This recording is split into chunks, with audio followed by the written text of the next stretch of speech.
Earlier this month, protesters shut down the Dan Ryan Expressway on the south side to bring attention to crime, joblessness, and poverty in Chicago. Community activists are hoping to do the same with Lakeshore Drive on Thursday. And joining us now is March organizer, Reverend Gregory Livingston.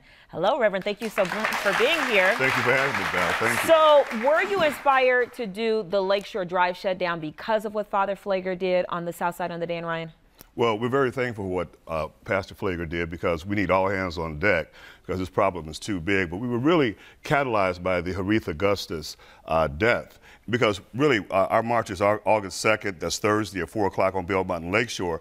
But it really stands in the shadow of history of Dr. King's 52nd anniversary of the march through Marquette Park, August 5th. Okay. And also the September 2nd march 52 years ago through Cicero, when Dr. King marched through there in terms of the brutal killing of black teenager Jerome Huey. And these were both hostile neighborhoods, and it was a difficult thing. So we're kind of doing that in the Kingsian mode.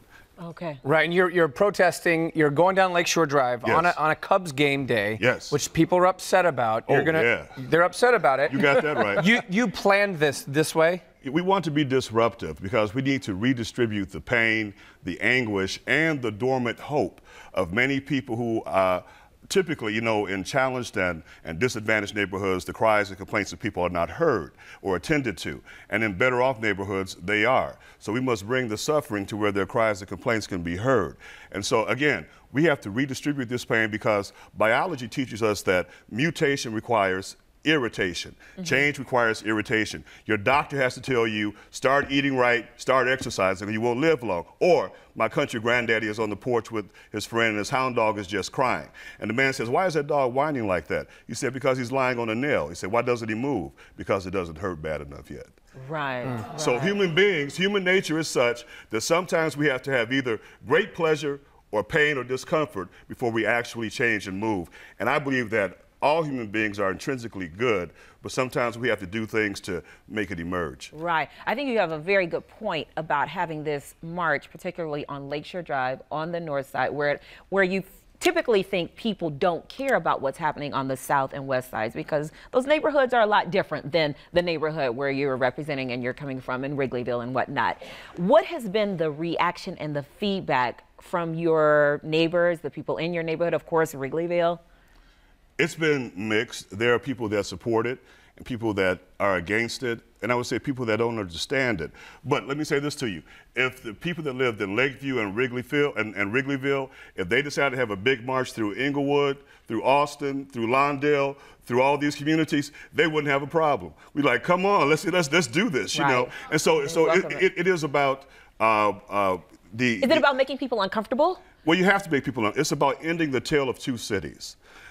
Funds have been misallocated. And see, for me, we cannot continue to talk about violence until we deal with the corrupt tree that produced it. And so Chicago, Emmanuel, he didn't start the corruption, but we cannot allow him to perpetuate it. And so corruption breeds this violence, because when you misallocate funds, when you close schools, when you close mental health centers, when you cover up murders, these things do not lead to a prosperous life and an upgraded future for those who are not part of the clique. And so, the people have to rise up. The power that our elected officials have is not an entitlement. It is given to us, given to them by us. Do you have the support of City Hall? I don't want the support of City Hall. Okay. But you want changes to come from City Hall, though, right? So we have to change City Hall. Pharaoh and Moses cannot sleep together. Moses does not negotiate with Pharaoh. Moses came with demands. And so you have to be strong enough and have the stamina to stick it out. Because one thing I learned about dealing with Rahm, I've been dealing with him since 2011, and I learned that a triathlete doesn't quit. But we can make it so difficult for Rahm, because people say, why are you talking about resign Rahm, resign Eddie Johnson? Well, something is only impossible until somebody does it. Reverend, I'm taking a look at the monitor here. 66% of people at home right now watching say it's a bad idea to shut down Lakeshore Drive. What would you say to those people watching?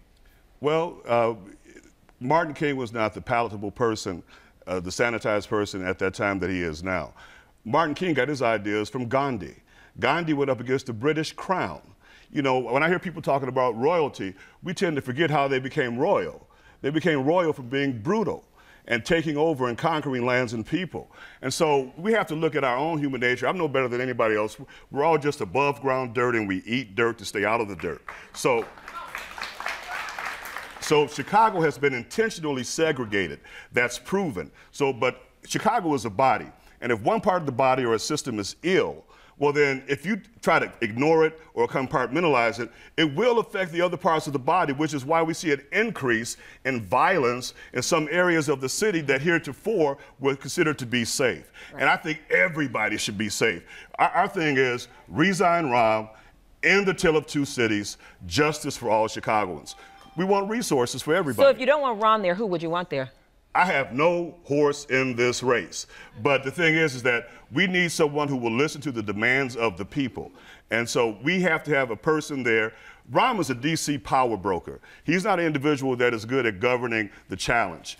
Go back to DC and power broker. Your brother has already raised you $30 million to PACs on the west side of the country. And so go back, man. You know, I was the guy that said, Barack, come get your boy about 3 or 4 years ago. But wasn't he in support of the march with Flager on the Dan Ryan? And have you, is Flager on board with you? Pharaoh and Moses cannot sleep together. Moses cannot negotiate with Pharaoh. I said myself, Rahm, how are you going to support a march that's asking you to change your regime? How are you going to support a march that's saying to you to sanction your own termination? Jesus said, how can Satan cast out Satan and not himself be divided? No. Okay. Reverend, thank you so much. Thank you.